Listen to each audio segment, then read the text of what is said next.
name is Gaurav, and I'm here to talk about our company as well as the work we're doing for some of our clients. We are one of the sponsors here, and very happy to welcome all of you to Pune. A little bit about the company. So Parkar was founded in 2015. We work with GCCs in US. We help mid-market GCCs come to India. We help them come to India, as well as for existing GCCs that are already here. We partner with them closely for some of their tech initiatives. Some of the broad services that we operate around, we help GCC set up innovation studios. That's one of the topics I'm going to talk about today. We help existing GCCs with managed services and some of the other spectrum of services. A little bit about myself, passed out of Pune 2003, engineer by trade. My first 2 years were as an engineer. My first exposure to a GCC was 2009 in Sears here in Pune. That's how Pune became home. I was one of the first few members to join the GCC there. We helped scale the center pretty massively. And then I moved to the headquarters in 2012 to help progress the GCC charter from Chicago, which is the headquarters. And really fell in love with the whole GCC journey. Working with headquarters, working with the India GCC, and basically scaling it out. And from there was my passion to really working closer with GCCs. 2015, started my business, still out of Chicago. And in the last 10 years, we bring a lot of mid-market GCC customers to India. And 3 years back, I moved to Pune, and Pune is home for me now. All right, so this is what we do for GCCs in a nutshell. We work to help build their platforms and products. We help with their innovation playbooks. We help with the IT ops. We help with data and some of the roadmaps. This is really the topic that I want to cover today.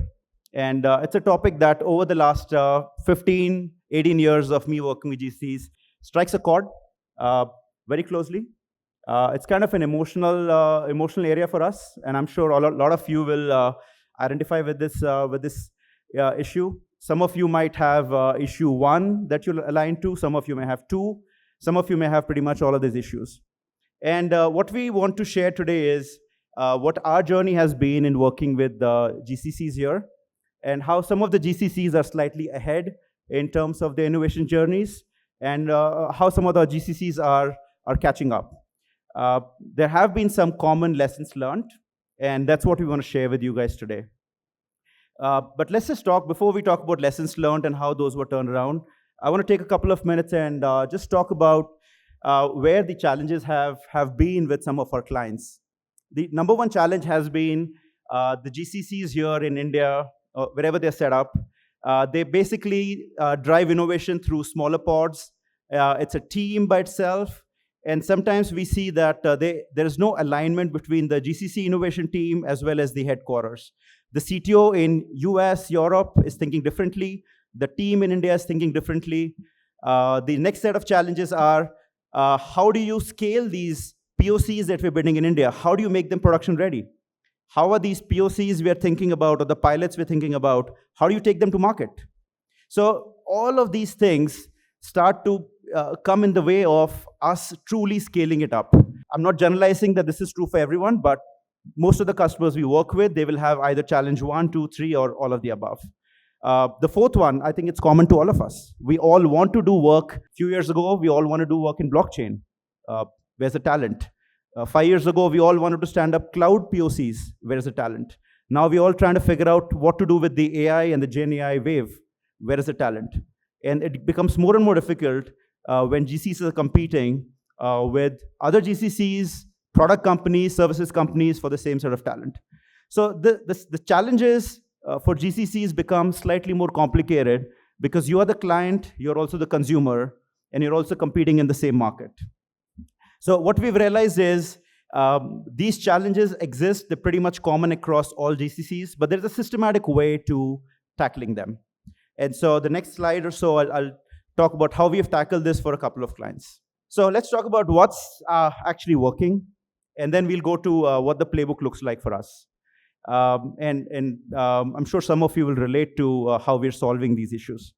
So the first thing was we had to work with our clients to help them come out of the cost savings mindset and start thinking about go-to-market. And that's a new concept for some of my GCC peers, because they've excelled at setting up service delivery excellence in of India, but may not really have the exposure to what does go-to-market look like. So your parent company is thinking about go-to-market, ROI, speed to market. GCCs are thinking about how do I scale up my proof of concept and my innovation. So there is a gap there, and that's the gap we try to fill. The second lesson for us has been how to help our GCCs think about, is there an opportunity to buy versus always build? As engineers, we're always tempted to start building versus exploring what's out there. The third one, which has been very important, is there is, and the previous topic covered a bit of that, there is a very extensive local ecosystem available in India now. And it's been there for the last 10, 15 years. You can partner with IITs, you can partner with IIMs, you can partner with incubators, and you can basically accelerate everything you're trying to do. So some of those factors come together as part of the playbook. All right, two case studies I want to share through a few slides. These case studies are ongoing for our GCC customers here in India, and I hope you'll like what we're showing here. All right, the first one is on engineering, and the second one is on operations. All right, so this one is a relatively new one for us.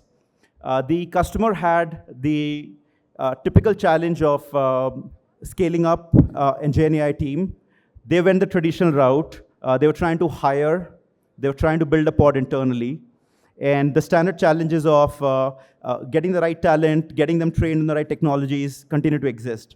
So just hiring and training wasn't working out. The challenge they wanted to solve was, how do we get this new set of technologies into my team that I'm trying to build out? After dealing with this internally for a few months, they got us in. We showed them what we were doing for other customers. Our playbook to them was, what you're doing right now is in the last quadrant, which is discovering talent internally and trying to upskill them. What was missing in their overarching strategy was, have you worked with your global team to identify use cases? And these have to be mission-critical use cases that can bring money. Either it's got to save you money or it's going to bring you new revenue. So aligning those use cases with the parent company was extremely important. The next was help them set up a toolkit, identify the right platforms and tools, which you cannot discover on Google. They have to align with your enterprise. How does this sit through security? How will this sit through enterprise architecture? So the set of tools and technologies, again, have to be down selected. And if you don't have experience in this, your time for trial and error just gets extended. So reducing the time by bringing the right tools and technologies which will fit in the enterprise, that was a very important part. Third was building a roadmap, not just for POCs and pilots, but how do you scale this up in US or Europe where your business wants to take it to the market? So building out that roadmap. And the last one was talent discovery. So we'll talk about the last one in more detail. So the first one was aligning with the headquarters as well as in the India GCC, sitting down and doing a discovery on what kind of use cases actually make sense to bring into this India practice. That was the first part of figuring out the missing gap here. The second was working with their India tech team and the US tech team, aligning the set of tools and technologies required for this practice. The third one, most important, they have a 60, 90, 100-day plan for pilots. What's missing usually is a long-term roadmap. How do you take this pilot to production? How do you deploy it across 30, 40 geographies? So unless the India team here is thinking through that, they continue to remain pilots. It'll be very hard to scale them up. So basically exposing them to these roadmaps became a key ingredient in making this project successful. Now we'll talk about the last one. The last one actually did not involve hiring people from the market. Their original premise was, we're just going to go and hire. It's hard to hire. Some of you were here when the big data wave was here. Everybody wants to do Hadoop. Yeah. How are you going to hire? You can't hire Hadoop. You want to build blockchain. How are you going to? You don't have people to hire. Same thing is going to happen here. And as GCCs, we have unique challenges. So not all of these skills you can actually hire. So how do you actually build a practice if you can't hire? So this is what we did for this particular client, which I thought was interesting. We did internal hackathons. Basically, the job was, let's identify your best engineering talent from your 200, 400, 500 people that you have. And the only way to do that is, let's make them code. We don't care whether they're good in English or Hindi or anything else. We need to see how excellent they are in problem solving. So we did a lot of internal hackathons, identified a team of 15 to 20. Once we found that pod, we put them through a 90-day skill transformation program that's in the center. And 90-day boot camps, not focused on solving the world, very focused on the use cases that the enterprise needs to solve. Very focused on the tools that the enterprise needs. So unless you are marrying the tools and the use cases, building these pods becomes irrelevant, because now they're solving the world, or they're trying to conquer the moon, which is actually not focused on the enterprise outcome, right? So everything we're doing is focused on the enterprise outcome. And the center is actually where we were able to transform vanilla full stack engineers, vanilla QA engineers into your AI-driven needs, which are able to solve those use cases. Because though the AI-enhanced roles, it's hard to find them in the market. It's too early, maybe in a couple of years, but right now it's hard to hire. So unless you're building them in-house, and until you have a strategy to actually keep scaling it in-house, it'll be very hard to build those practices. And that's what we did. So that's the first use case we did, which is basically set up the foundation layer for this particular customer. And the foundation was, let's go and identify your internal team and then scale them up and build your AI practice, right? What happened was, we realized now that the practice is set up and the foundation layer is there is a natural use case that every GCC can go and tackle. And the natural use case, in my opinion, or when I say mine, in our opinion, all of us have IT operations. And IT operations are either happening in-house with their own teams, or IT operations are with a partner of yours. And if the partner is here in India, they could just be down the road handling your global IT operations, right? Most of your GSIs are supporting your global operations. Everything they're doing gives you a very natural use case to tackle your Gen AI journey. And that's the use case I'm going to talk about now. What we did for this one particular customer is manufacturing client, Fortune 500, supported by multiple vendors across multiple geographies. The use case we presented to them was, you have all the data in IT ops, we can build your Gen AI practice from there. And that's what we did. We helped them initiate an AI ops journey, which got them started to play with the technologies. Of course, there are some of the benefits are due to come, but they will come in time. The results were, we were able to establish a brand new Gen AI capability for them. The use case was directly aligned to the enterprise. The tangible benefits were there, as well as the scalability for future Gen AI projects. And what we did was, towards the end was, the left-hand side is all the core foundation blocks that your Gen AI practice would require. On the right-hand side is, as you extend this into AI ops, what kind of use cases and what kind of challenges is that core foundation team able to solve?